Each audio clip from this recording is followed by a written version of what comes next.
Lights, camera, action. In a studio where local filmmakers talk to other filmmakers about the inside world of film. Cut. That's not the script.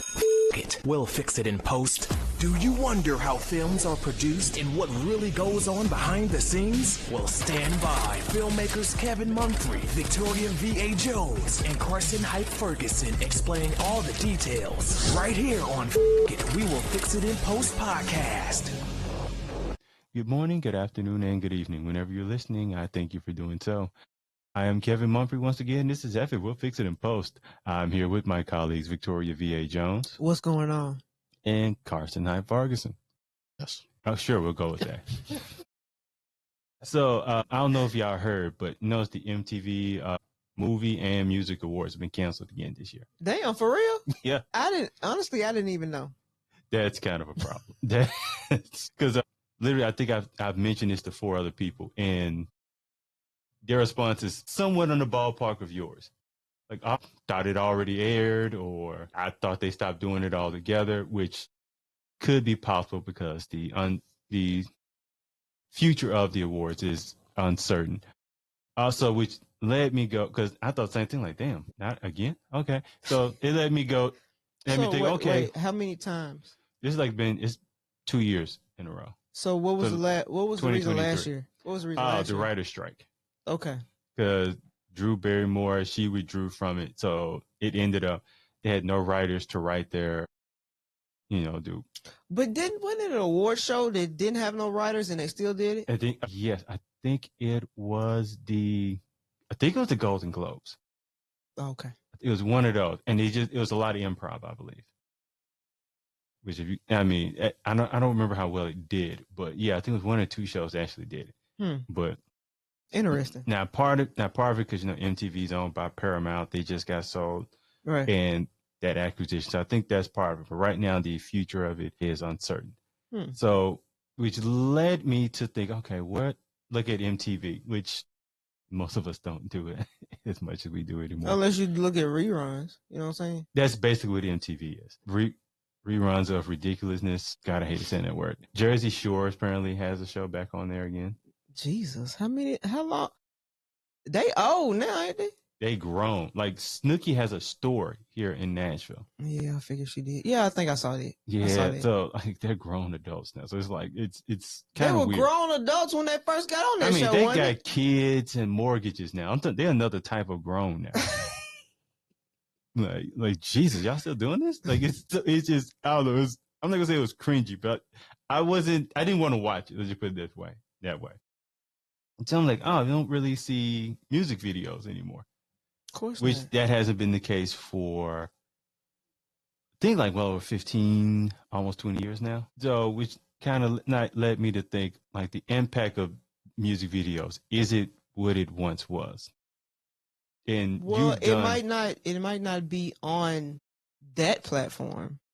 Everybody's putting stuff on YouTube. Yeah, but even YouTube deal doesn't have the same impact it used to. Like, most people get more famous for gossip around them than their music. Like, let me try to word it this way. Like, if you were an artist and making a music video to promote your album in, let's say, 95, 96, compared to today. No, it's more popular to have your music product placed now. Product, like, like maybe on a show commercials, TikTok videos. Yeah, definitely. It's weird. I don't really think of TikTok as product placement, but it is. It's very much so. Especially when they're doing their dances and their skits with it. Right. It's actually better because it comes off a little more authentic. I wouldn't think better, but it creates a little bit more popularity to start up. You know what I'm saying? Oh, it definitely. You know what I'm saying? A lot of people also, they'll pay a streamer a whole bunch of money to put that song up, to do a dance to it, to make it the background music or something like that, to get their artists or hype their artists to get them more popular, to get the song played more. Now, with that being the case, do you think because you used to shoot music videos, you think it's a different time ago, but would you, or even you still even kind of look at music videos. Yeah. Do you think that they come off? So, like, we grew up in a time where music, when we think of music videos, like for me, I think Michael Jackson, Puff Daddy, especially hip hop, I think Busta Rhymes. Like, there's a lot of effort. There's definitely a lot of money put into them. A lot of creativity. You can look at them and see that there's a lot of thought put into that. So when's the last time you saw a music video and thought, man, they put a lot of thought into this? I mean, I can still look at music videos and see the thought process, you know, but a bunch of niggas behind some cars with some money in their hand, that ain't a lot of thought process, okay? I'm sorry. I'm just saying, you know what I'm saying, that waving guns in the air, that ain't a lot of thought process, okay? It depends on the artist though too. Like, cause certain artists you're gonna expect like more.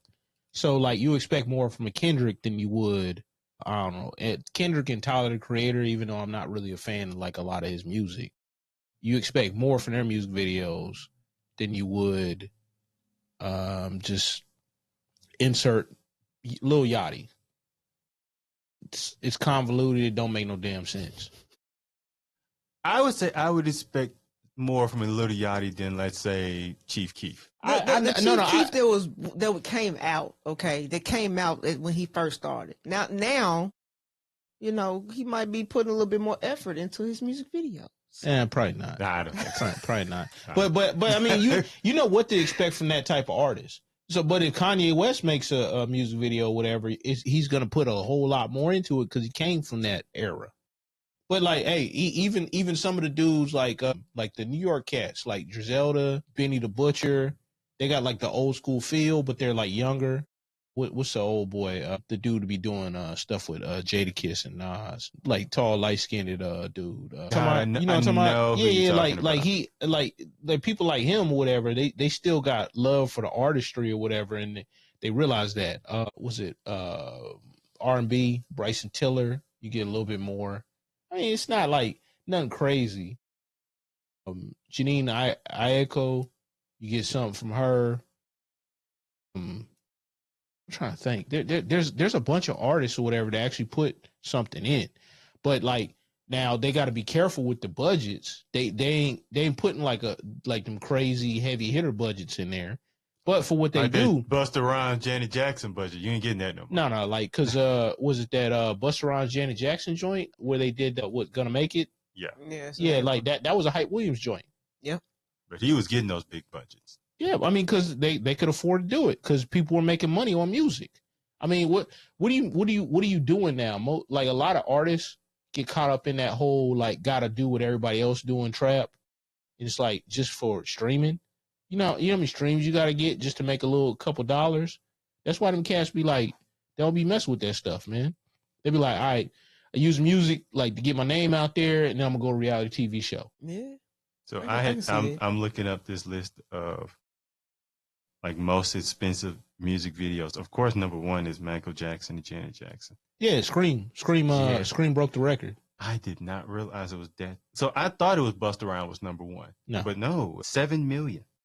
No, because even though that music video was expensive, there's a lot more Michael Jackson music videos that were expensive. Even They Don't Care About Us was like up there. Yeah, and that was all practical. Most of this list is Michael Jackson. Because like what is it? They Don't Care About Us. They did two versions. They did one in the jail, right, which for whatever reason I can't even hardly find that even on the internet anymore. And they got the one where you went to Brazil. You know what? See, that's the one I saw.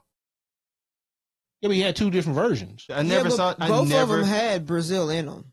Like the one with the jail, it just had less of Brazil in it. I don't know about that. Like, because I want to say the prison one came out first, didn't it? Yeah, but it still had Brazil in both of them, though. That's what I'm saying. I didn't know that.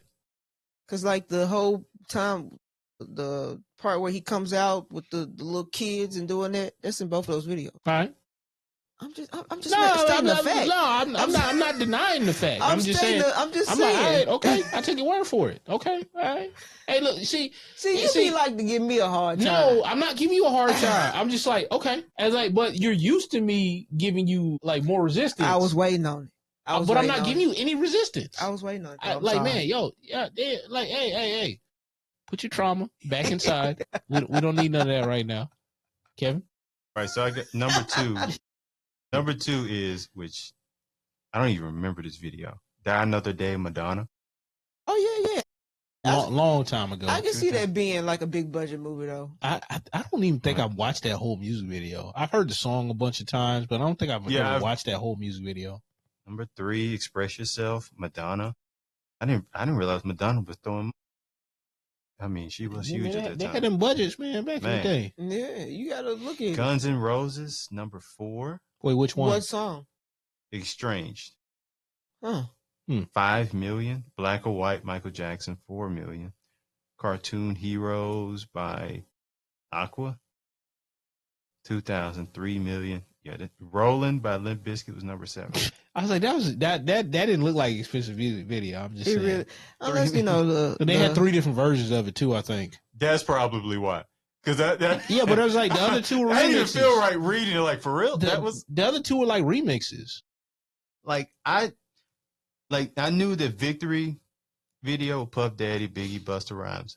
Like I knew that one because they even promoted it. The fact that they spent so much money on it. The sun never shine forever. As long as you here, 2.7 might as well shine million. Together. Business before pleasure. The sun ain't shining now. Who you know do it better? Damn right. The sun ain't shining now, huh? Is it? Is the sun shining now? Hey, the sun will shine. Be working on that. Look, the sun will even shine on the dog's behind. So you just know that. The dog's behind ain't in prison right now. The dog's behind is freer than Diddy right now. Yeah, talking about some.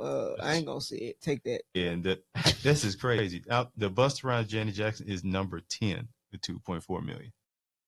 Well, you were looking at hip hop and R&B. So you have to put in okay, pop. If I put so that, and you're right. So in hip hop now, are we counting "Rollin'" by Limp Bizkit as hip hop ish? No, we're not. Okay, then in that case, it could be pop, but it's not.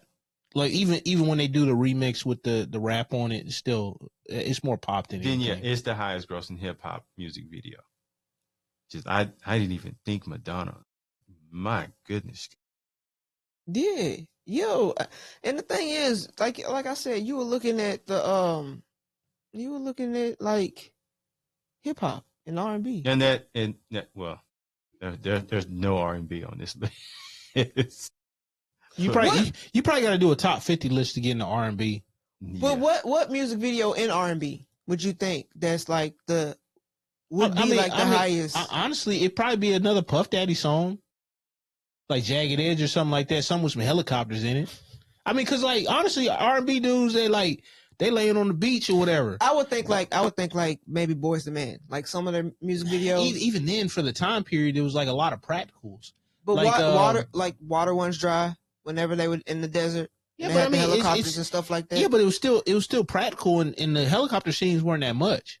I mean, I know it's helicopters, but like they had to be more extravagant on the the hip hop side, right? Like case in point, that Rough Riders anthem where they had like 10 rappers. But I'm talking about as far as R&B. What? Yeah, but I'm saying like was it that 112 joint Dance With Me when he went over to Bad Boy like officially or whatever, because I think they were signed to somebody else. But 112, it was like they had that dance video and it was like 3 scenes. It was a nightclub, it was parking lot pimping, and then it's like dude like walking like it's like a studio environment or whatever with a chick walking around. Super simple. Or Carl Thomas, Emotional. Mother like laying on the bed. Or talking about I'm emotional. Or if I had to let you know. Okay, we ain't trying to pay nobody. But if you think about it, maybe Tony Braxton. Like some of those videos might be. I'm talking about the. That's probably on a higher end, but that was like back in the day. So anything after that. I tell you, a list for this is hard to find because they keep. And you're not gonna find a list that just has R&B. So that's why I was saying, in y'all's opinion, there probably are some out there, but I mean, good luck finding one. In y'all's opinion, what would you think was the highest gross R&B music video? Billie Jean. Take Michael Jackson out. Okay, just take him out. Okay, we're talking about the 112s, the Boyz II Men, the Jodeci, the All those videos. It will probably be associated with Puff because he was like extravagant and all that stuff. So, Like most of them, they weren't trying to spend no money if they didn't have to. Or would you think R. Kelly? Like one of his videos? No, because like I mean, like the I Wish video, for example, he was like standing on a no, my bad. I Believe I Fly. Yeah. He was in the middle of a cornfield on a ladder. How much that cost? But you have to. No, I don't. Listen. I'm like looking at. so Hey, he's let like, me he's ask you like, this: Do he's you like, count TLC as R&B? yes. So okay, TLC's "Unpretty" video was budgeted at 60,000. That's 60. I'm talking about. You ain't find one in millions? No, Nah, you ain't going to. nah. Look, see now we have to go back to Michael Jackson. Go to TLC Waterfalls. That's probably their most expensive video because it had the CGI in it where they were like doing the liquid morphing thing. Oh, okay, yep, it's 1.9 million. Okay, that's in the millions. I'll give it that. So there, yeah, okay, we got. That, Or, but Janet Jackson is pop mostly. She's not R&B though. No, but she's an R&B artist. She's both. kind of like how Chris Brown gets into that R&B pop lane. Yeah, but think about this though. Pop is just popular. And it's like, like even though you want to like categorize it differently, they may be in this lane and then just go over to pop. Kind of like there could be a rapper be pop. I mean, like Drake is really pop. If you really think about it. I mean, like he'll do like the R&B like emo shit, but I mean he's really like a popular artist. We ain't gonna speak on Drake right now. Why not? He spends money on his videos. Yeah. And in fact, Kanye West threw all might as well burnt all that money on that Best I Ever Had because he directed that joint. That was terrible. Okay, when I get R&B, that was a terrible visual and money that does not. The first artist that is not a Jackson is Cisco. Thong. Okay, I'll give you that. 1.7 million. I'll give you that. Was it the Thong song? Yeah, of course it was the Thong song. Okay, I'll give it that. I mean, because honestly, like I don't know why I didn't think of this. That was him on his own. Yeah. I mean, because like everything else is Drew Hill. Like that sleeping in my bed joint. It's like I still can't believe they made that into a dance mix. You talking about your girl cheating on you? Like why people dancing this in the club? I saw him perform that live. That's trap. That's trash. It was amazing.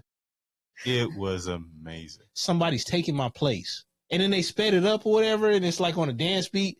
He's like, and then like what I think the hit makers or whatever were in charge of that beat or like doing the production on that joint. I have no clue. But it's like how you gonna be singing about like upbeat how somebody's taking your place? It's a lot of things that don't make sense when they be making records. Okay, So you know what? what? You put it behind a good beat, what? and it's just that's where it is. The regular song is sad. It's like, yo, somebody's taking my spot. You know what I'm saying? My girls like basically moved on without like leaving me officially. Okay, all right. That makes sense. Carl Thomas emotional. You don't speed that up and put it on a beat. No. So hello, I'm glad you brought that up. Music video, because I didn't even realize this man is God, I don't think it's emotional. It's another song he got when he's like mad. I wish I never met you at all. Yeah, and the girl just like said, I'm going to stay back with my family, and he's just so hurt about it. I'm like, wait, how you gonna make a song about that? I like, hey, dog, you supposed to take that L in private. You supposed to take that L in private. Dude, man. You don't make a song about that. I used to bump the hell out of this song. I used to love the video, and then I was looking at it as an adult, like, wait a minute. No, like just like no, there's a bunch of songs like that, right? Consider it brainwashing. Like look at Drake's Marvin Room. I'm just saying you can do better. And it's like, and he's talking about like I shouldn't be doing this, and he's basically drunk down his ex. And then like it's like that's a hating ass song. See, I think that's a hating ass song. If we were younger, we may have fell into that trap. No. I didn't fall into that. I didn't fall into that. But how old were you when that song came out? Even though, regardless, like I still ask questions. Like there was a song like that was on a DJ Clue mixtape. I would listen to all the time, but I was like, yo, this don't make no sense. Like, and then the dude's like, He's like, you can take the house, the cars, take everything, just leave your love. I'm like, nah, I'm gonna need something. I was like, you can't take all that stuff. I need my Xbox. I need something. I need a TV too. Listen, we talk about that music, right? But if you go back to the 60s, 70s, in that time of era, and you go back and you listen to those lyrics of those songs too, okay. you go back and you think, what is going on here? Hell, go to Bill Withers. Just keep on using me until you use me up. If it feels as good getting used. Yeah, no, y'all just talking about the song. I'm just talking about like the videos. Like a person who makes their videos, if you just look at them, they look a little crazy. LL Cool J. Like a lot of videos, he just does some stuff that I never even picked up on as a kid. Like the he shit? Like that joint? No, not even that. Now I'm just talking about like visuals. No, but I'm saying like there's a visual with that. Well, there's somebody that's actually, look, I wouldn't have paid attention to that back then. I was like, and then now everybody's doing exposés on all that stuff. That's when I started. I'm like, oh man, like, cause I remember I was like, what's he saying? And then people like, and then everybody said the wrong thing at first, and then it's like, oh, I listened to the rest. I'm like, that's weird. So here's the thing. When I was growing up, it was just a lie like no one said. It just kind of skipped it, but you almost treated it like the girl part of the song. Like the dude's just, and then they just sing the rest of it. So I never thought about it until I was an adult. You got to black out to listen to some of this music now. It's like, damn, man, I can't listen to this.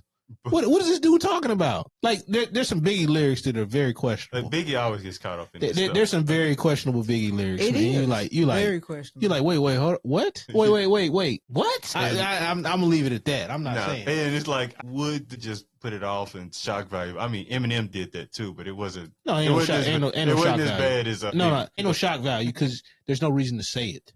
You're already rapping about like killing people and that was every. Most rappers now. Yeah, you almost get kind of desensitized. Yeah, but why are you saying anything about the woman's daddy? Just to make you react the way you react. That's crazy. I ain't never seen a woman being like, man, she look real good, man. You want to finish that? Anyways, no, I'm saying like that's where it stops. She looks really good. I don't think about her father. I don't be like, man, I need to dap him up. But it wasn't dapping. It wasn't dapping. I was like, if it was dapping him up, I don't think you would have even brought that up. Like this. Yeah. No, but still, like, I'm not even taking it that far. You know what I'm saying? I ain't be like, oh man, like she's so pretty, I want to dap her father up. And this dude went further than that. Okay. I'm glad but I'm just saying, like, you're shocked by that. Go listen to the 1950 songs where they was wild in them songs. I'm telling you. And they were more bold. No, my favorite though is like these AI songs where they do like the 1950 style and they be talking about they pimp hand or whatever or like don't test me. It's like and talking about slapping people. Yo, I'm like they got them joints. I'm talking about they bopping too. There's a 90s R&B version of 50 Cent's PIMP. Yeah, I heard it. Oh, it sounds great. It sounds great. They even got like a Motown version of it. I haven't heard the Motown, but the 90s R&B sounds really good. Like I'm like, damn, you could have put Joe on this song. Like this is good. Yeah. But anyway, there you go. Since you said Joe Stutter, they had it because that was with a movie budget. Because they did the music video twice. He did it for his joint and he did it for the movie. Was it Martin Lawrence?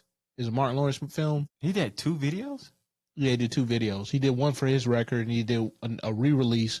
Because he did a different version on the soundtrack. It's the one where Mystical was on the remix. Quit your line there for watch yourself. And I was like, oh, I'm sorry, my ass. It may have been. That joint go off though. I don't see a budget for it, but they were in the desert in like a abandoned gas station, so it probably didn't cost that much. But like trucking all that equipment out there had to cost something. And I mean, it'd probably be. It wasn't gonna be like it's Joe at the end of the day. Yeah, but it was Joe and Mystical, and it was like Mystical like right before he went to jail the second time. I obviously which time, but thank you for the clarification. I mean, still could I'm still wouldn't be surprised if it was like 40, 50,000. It's probably more than that. I mean, to get all that equipment out there though, And that's like when they had Technicranes and like all the lights. And I think it was a abandoned gas station. So you got to figure out the power situation. Yeah, I can't imagine. I'm trying to look for it and I don't see it. It's on IMDb for it. Either way, yeah, I don't see it. But let me ask y'all this: you have a favorite music video? That's hard. Or give me 3. Let's see, man. I'll say Missy Elliott. I Can't Stand the Rain. I can't believe I didn't bring her up. She's probably one of the greatest. When you think of when you almost think of an artist, you almost want to see their music video more than you want to see hear their music. Right. But some artists make the song having a music video in mind. Yep. And that's definitely Missy. And Yeah, she right. said that. And Busta Rhymes. So what's that Busta Rhymes song? Give Me Some More? So that music video, as far as like how it was shot, how the lenses were, how he was going, like the fisheye lens and stuff like that. So it's a different transition. I think I kind of fell in love with music videos when I saw Missy Elliott and Busta Rhymes videos. I remember when I saw it with Busta Rhymes, I couldn't stop watching, but I had no idea what the hell was going on. So much was happening. Like with Missy, I don't know, it made more sense to me, or maybe more visually appealing. Where I never thought, okay, what's happening here? But that's the thing. Like when you look at music videos, in my opinion, that's what you're supposed to be looking at. You're supposed to be looking at stuff that, makes you think. You're looking at it like, oh shit, what's gonna happen next? I do that with Missy. Maybe even at a point with Pharrell. Yeah. But that's kind of with Pharrell. I forgot about Pharrell. Pharrell's like that with everything. I was like, oh shit. Okay. Like his videos is almost the same style of his music itself. How do you even think to put that together? Yeah. So to me, it's like Missy, Pharrell. Busta, I like him live more than I like his music videos. Yeah. Because when I think of like a live performer, live hip hop performer, and there's not like many really great live hip hop performers. Yeah. Busta Rhymes to me is like on the top of that list. Yeah, I can see that. For me, it's like Pharrell, Missy, and at a time, Diddy made great videos that I would look at. Yeah. So that would be my top 3. Karsten, what about you?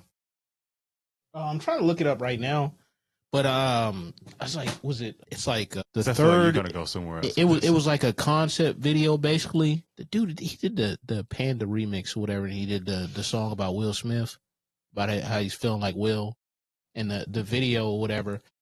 He always Joyner Lucas. Yeah, there you go. He's actually, yes. Like he always starts with the video in mind. He does a treatment first. I talked to his music video producer. He does the treatment first and then writes the song. So that's why it like matches up. It marries up perfect. But he did one. It's like something Copagino or something like that. It's the dude's last name. I thought you were gonna say that. I'm not. And it was a story. He tells it backwards and then forwards, and it's from 2 different angles. Because it was about like something that actually happened. It was a true story where the dude like had a gang initiation where he had to take the life of an innocent person, and he takes his kid with his new car off basically into an abandoned house, like it's kind of almost in the woods, and like around the Michigan area, is close to Detroit, I believe. And it's like an Italian dude and like a mixed dude or whatever. He's like black and whatever. And he rhymes from both perspectives. And like that's probably my third favorite concept video ever. Cause it's like, damn man, like this dude, he told you the story backwards and then went forward, like from both angles. Like he met in the middle of both angles and then like exploded out or kind of expanded out. And it was like, that joint, that was impressive. Even Busta Rhymes was like, he heard the song and was just looking at the dude crazy. He was like, yo, this is wild, man. Like you were able to put this to a beat like this. You would think that would be, well, maybe not to the story, but something like that would be something Busta Rhymes would do. It may not have been that like. I remember he let Buster hear it, and then Buster stood there like staring at him for like almost 2 minutes straight without saying nothing. He's like, hey, why you looking at me like that? And he's like, yo, you were crazy. I would have never put nothing like this together. That's like probably 3. It's probably a tie at 1 between Smooth Criminal and Scream. Cause man, like that Smooth Criminal, man. Like the visual, and you've been hit by Okay. And that, Okay. Smooth Criminal is like a whole movie. Yeah. It was a whole movie beforehand. Yeah. And then I'm trying to think what is another joint like two would two be? I mean, because there's a bunch of them. There's so many videos that I really like The Victory, about the Benjamins. About the Benjamins was good though. Probably Wu-Tang Triumph. Yeah. Because it had all of them in there. Yeah. I bomb atomically. Socrates' philosophies, the hypotheses. Oh man, like yo, you going off, man. I was like, and everybody had a little verse. Method Man was alright. You know, so he's on the motorcycles. You know, honorable mention the one joint with Onyx and Wu-Tang, The Worst. I like the visuals of that. I have not seen that in years. Yeah, like I love the visuals of that. And then like another honorable mention, because it's the spirit of the whole like, you know, hip hop thing. There was a dude like Son NY, and he had like the corner, and the whole video is him rapping on the corner, and it's just like, oh man, it was just like, I remember watching it, and it gave me the chills, because it's like it was just so true to the core of what they were doing, and it was just like straight up artistry. Then you got other ones like, you know, online joints like the Rolling 20 Deep, Rolling 30 Deep, Rolling 50 Deep, where, you know, DJ K Slay had like 50 rappers on a song. Oh yeah. It's like 15 minutes long, man. It's clean though. It had cats from different genres or whatever. And you know, somebody else that I was thinking about was Big Sean. There you go. His music videos, when he first came out, and those music videos, they were like literally telling the story. Like every single one was like cinematic. Every single one looked like it was a movie. And I was like, oh, what's that song? I Don't Fuck With You. Like that music video. Yeah. You would have never thought with that song how they did that music video. It was just. I don't even recall the music video for that one. It's been a while since I've seen that one. I don't know if I've seen the music video for that. I heard the song so many times, it's not even funny. I like the song. I remember I was out one time. I was just at a bar, and it's like you hear that joint, and then it's like everybody's like, oh, it's like riding a roller coaster. You know, everybody hands go up because like you hear like the first little bit or whatever, and it signals to everybody, hey, it's about to go down. Yeah. And then you see how everybody reacts. Like another song like that where I've actually been in like a nighttime environment. That Nelly joint, Hot in Here. And then Lil Wayne Lollipop. I've been like, I'm talking about like when the record, like from that video. I can't even remember the lighting. Yeah, it was cool. And it the was, lighting. Like how they lit it, it was like really cool. I don't know. I just didn't like the sprinklers come on because it was too hot in here. Yeah. I mean, he had to do something like that. But like in that video, I just always think of the lighting, especially as I get older and I tend to pay attention to that type of stuff. Yeah. Like, oh, that's very well lit. But like, we're gonna go and wrap sweat dripping all over this, my body. We're gonna go wrap this thing up. Please. So, Carson, you have any final thoughts? Why you go to me first? I don't know. You seem like you was going somewhere. That was funny. Like I'm just thinking about like parts of the song, whatever, because you know everything adds up. Like everything was straight though. It was straight though. It was. For you, final thoughts? Nope, it's hot in her. That's my final thought right there. My final thought is I think it's funny that MTV trying to go from a music video channel, a music channel, then go from a reality TV channel, but your brand is music television. So it didn't work out. So when I think of that, I think of, man, sometimes you get kind of locked in by the brand you've created. So you can't really do anything else with that. So it's like, I don't know what you're going to do now. But anyways, thank you all for listening and watching. It's hot in her. Then with my colleagues, Victoria V.A. Jones. Yeah, man. And Karsten Hyde Farguson. And that is a wrap. Okay, I saw someone say that on the YouTube video. He said, look, I know the reality